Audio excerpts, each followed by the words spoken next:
이제 그걸 세부적으로 구분해주면 케이스에 따라서 세 가지 정도 케이스가 있는데 오늘 두 가지를 배우실 거예요.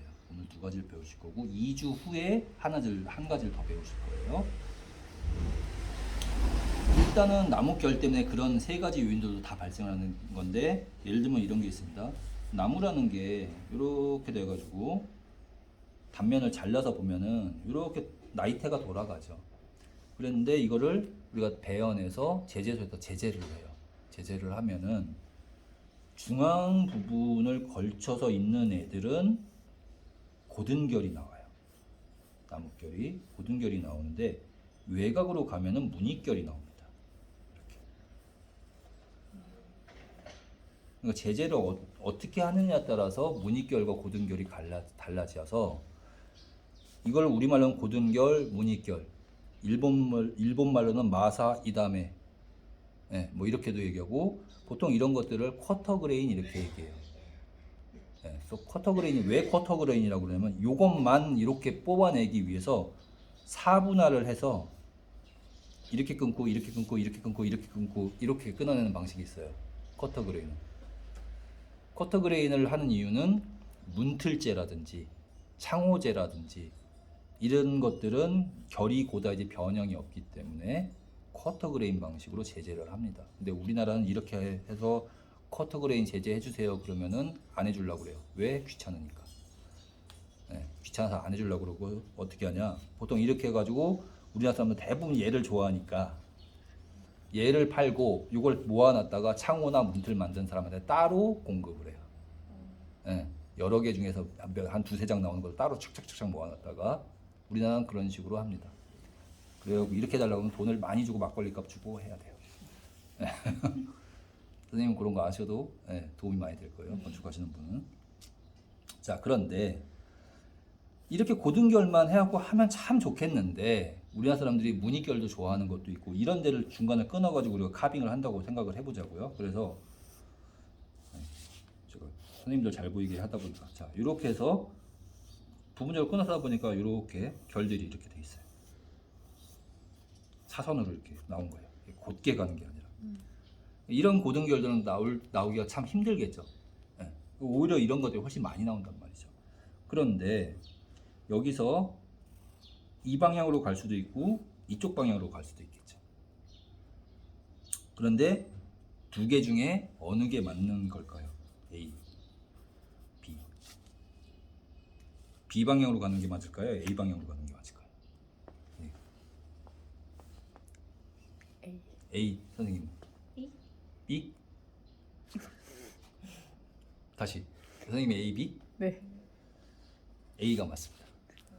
A가 맞는 방향. 그래서 이거를 A 방향을 순결, 요거를 엇결 이렇게 부릅니다. 순결, 엇결 이렇게 불러요. 엇결은 들어가라는 얘기가 아니라 이런 결이 있으니까 이렇게 들어가라가는 절대 하면은 안 되는 방향이라고 생각하시면 되고요. 순결 방향만 닿아야 돼요.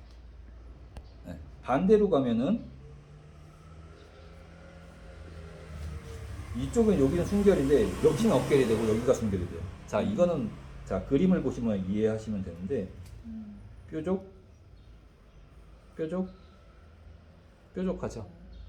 그렇죠? 그런데 이렇게 생각을 해보세요. 이게 나뭇결이라고 생각을 해보시면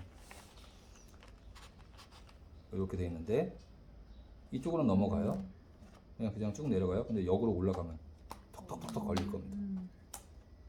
그리고 이게 만약에 바늘 끝이라고 생각해 보세요. 이게 바늘이라고 생각하면 아무리 바늘이 뾰족해도 절대 찔릴 일은 없어요. 이렇게 들어가는 순간 찔리겠죠. 모양을 보고 그렇게 판단을 하셔야 돼요. 근데 이렇게 말씀을 드려도 실제로 나무 상황을 딱 보고서 판단하는 거는 좀 경험이 많이 필요할 거예요. 익숙해지기까지. 그래서 순결과 엇결이 있는데 바늘에 대한 그 이해를 돕기 위해서 제가 바늘에 대한 예를 든 거라든지 책장 같은 예를 든 거를 생각을 해보시면 좋습니다. 이런 평면적인 평면에서의 순결과 엇결 개념이었다고 하면은 이게 입체로 들어가서 높낮이가 발생하고 볼록과 오목이 발생했을 때 일반적인 경우라고 한다면 높은 곳에서 낮은 곳으로 갈 방향. 그렇죠? 여기서 정점을 찍은 요 높은 곳에서 낮은 곳으로 또 여기서 낮은 곳으로 이 방향으로 흘러야 되고요. 여기서 이렇게 가야 됩니다. 네. 순결과 억결 개념에서 역시 이게 파생돼서 높은 곳에서 낮은 곳 또는 볼록한 곳에서 이 자리 볼록한 자리에서 오목한 자리 쪽 방향으로